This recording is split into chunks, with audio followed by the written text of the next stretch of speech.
प्रहरीले तपाईहरुलाई हतकडी लाउनु पर्छ। त्यो तपाई के लयर हो? म एउटा देशको जिम्मेवार व्यक्ति हो। कसरी जिम्मेवार? तपाईको क्वेशन नै यो इरेस्पोन्सिबल क्वेशन। कसरी इरेस्पोन्सिबल? कसरी रेस्पोन्सिबल? तपाईले नेतृत्व लिएपछि तपाई जिम्मेवार बन्नु पर्दैन? जिम्मेवारको लागि छानबिन आयोग गठन भएको छ कि छैन? तपाईले म नेतृत्व हो भनेर तपाई यत्रो पत्रकार सम्मेलन गरेर भन्दै हुनुहुन्छ।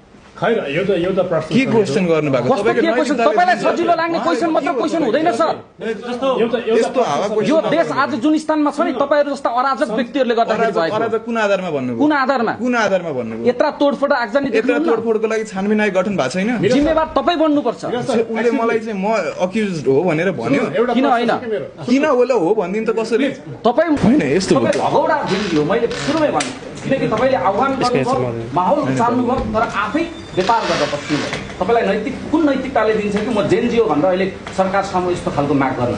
हैन यस्तो तपाईको शब्द चयन चाहिँ के गाह्रो हो? यो कुरामा चाहिँ रेस्पेक्टफुल पनि हुन सक्छ।